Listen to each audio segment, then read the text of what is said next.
After 237 days of quarantine, you venture outside, desperately in need of toilet paper and food.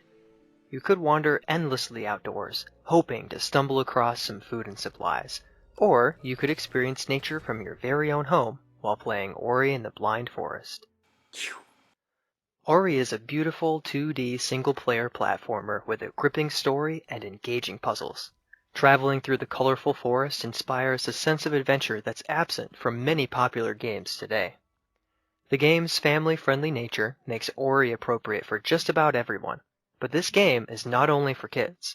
Ori and the Blind Forest is an excellent game for anyone to enjoy. The beginning of the game is simple. You start by learning how to jump and attack. You slowly gain other abilities, mastering them one at a time, but you never get so many that they become overwhelming. As you begin to explore the forest, the new abilities you gain will allow you to unlock and explore more areas of the map. You will only have one quest at a time. Reach the next map region, and you always know what your next objective is. The combat system is simple and satisfying, yet fighting is not the focus of the game. Exploring and solving puzzles in a vibrant environment is why Ori is such a fun and engaging experience. Fresh and unusual puzzles are unveiled alongside your developing abilities, matching your place in the game. Ori is filled with hidden areas and secrets, but there's always a few that you won't be able to reach until later. You don't have to find every secret. You can simply focus on beating the game, but you are rewarded for exploring and gaining more ability points, which lets you progress more easily. I personally love exploring every area of the map, particularly with all of the abilities unlocked, and I found it enjoyable to reach 100% in each individual map portion. By the way, in a few places, getting 100% is more than just finding every secret. You also have to walk through each little area of the map section. There is also an optional one life mode, because life isn't difficult enough, we need to make it worse for ourselves. As a single-player game, Ori has no online multiplayer interactions or in-game purchases available. There are a few elements in Ori and the Blind Forest to be aware of, including mild fantasy violence and some fairly difficult segments of the game. The beginning of the story is also surprisingly emotional. This was the first video game I've ever played that made me feel sad in the first 5 minutes. However, the gloom is not random or needless, but a purposeful part of the story arc.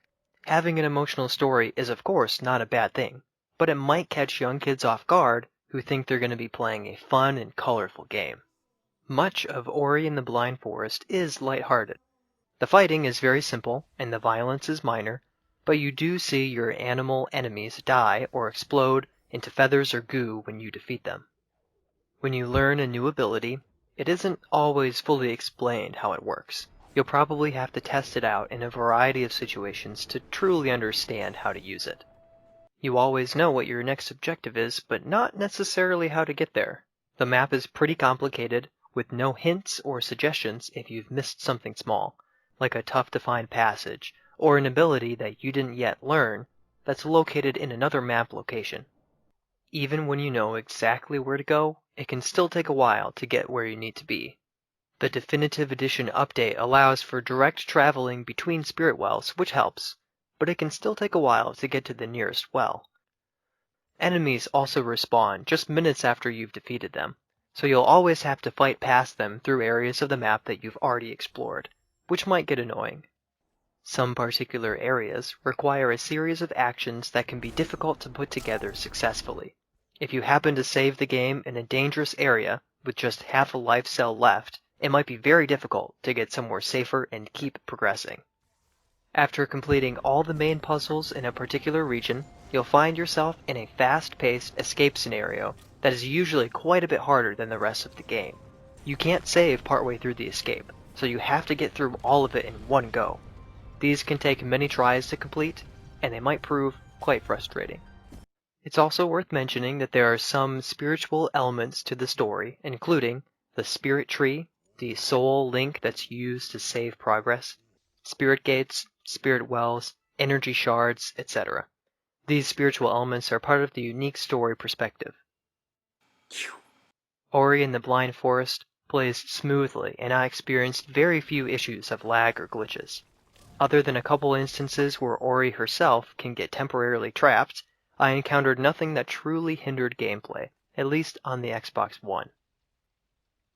Ori and the Blind Forest is a beautiful game with fascinating exploration, interesting puzzles, and a satisfying story. You can play right through the story and be done, or enjoy several extra hours of discovery and exploration. Ori can be a bit tough at times, but is absolutely worth playing. Currently, Ori and the Blind Forest is available on Nintendo Switch, PC, and is even free if you're subscribed to Xbox Game Pass. For more reviews like this one, subscribe to my channel and watch for my latest videos. Leave a comment below telling me which game you'd like to know, the good, the bad, and the buggy.